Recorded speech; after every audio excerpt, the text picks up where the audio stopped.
concluded your UAP career. What's your initial thoughts lang na yun nga, last playing? Ah, wala.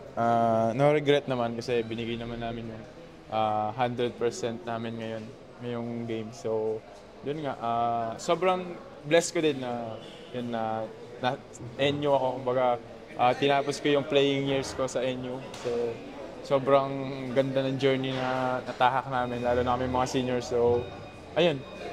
Jake, ito lang medyo emotional kasi yun nga, naagaw sa'yo yung kumbaga, MVP na award tapos ngayon nag-exit pa kayo ng maaga sa UAP. So, yun lang din yung feeling na parang medyo empty-handed kang tatapos. Wala naman sa akin yung award na yun. Kumbaga, talaga nasa mindset namin kami, lalo na ako especially na team talaga yung number one sa amin. So, yun nga kung anong gawin ng isa, kumbaga gagawin din ng iba. So, ayun. Kaya sobrang thankful ko na naging leader ako sa mga leader na nag-a-approach sa kanila naman. May regrets ba kanina na hindi ko yung take over siya? Hindi, ano ako eh. Hindi naman, wala na regret naman. Kasi talaga ang sakit ng hamstring ko. Pumitik. So, syempre, hindi naman natin naasahan sa mga ganong sitwasyon na may mangyari. Yun nga, tulad ni Jolo, 1 second na lang, di ba? So, ayun. Jake, maraming heartbreaks pero may mga podium finishes din maraming heartbreaks pero may mga podium finishes din yung career mo with NU. Anong parang sa tingin mo pinaka natutunan mo na sobrang valuable na madadala mo pagdating mo sa next season? Yun nga, pagiging leader and yung maturity sa loob ng court. Kasi yun naman lagi yung ever since na sinasabi sa amin ni Coach na maturity talaga. Jake, ano masabi mo sa may iwan mong team kasama sina Humamoy, sina tama ba si Omar sa hindi pa? Hindi pa. Ano masabi mo doon sa may iwan mong team for next year?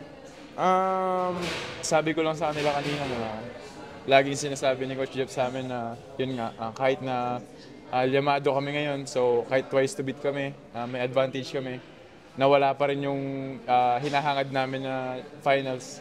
So ayun, sabi ko sa kanila na sabi ni Coach Jeff sa amin lagi na every year is a different story. So sabi ko sa kanila na i-cherish nila every year kung may mga titira pa silang years. So ayun. Following up lang sa tanong niyo kanina. Speaking of your next professional career move, ano ba? Wala pa. Wala pa akong bala. Gusto mo nang mag-relax eh. Kasi talagang sakit na. Wala pa.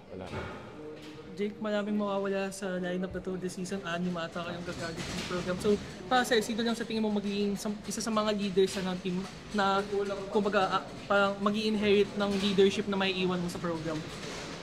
Si dalawang center namin, si Omar at si PJ. And si Kenshin, sila Reynard kasi kahit na alam mo yon, kahit na senior na kami, kumbaga sila tinutulungan pa din kami kung paano maging umangat sa bigger stage nga. Kumbaga sobrang thankful din namin na may ganun kaming teammate na hindi ka iiwan kung ano man sabihin mo, andyan pa rin sila para sa'yo. Jake, speaking on your next move lang for your professional career, local or overseas, kayang tanggapin or ano bang priority mo as of this time? Kahit okay lang naman ako. Kumbaga, syempre, iba pa rin yung kung sa international ka maglaro. Syempre, yun naman lahat siguro ng athlete ngayon na isa sa mga goal nila or pinapangarap nila ngayon. So, syempre ako rin, dream ko rin na makalaro dun sa international. Pero hindi mo naman sinaparent yung tubo sa debate on ground 3 years. Di ko masabi kasi may dalawang taon pa bago 27.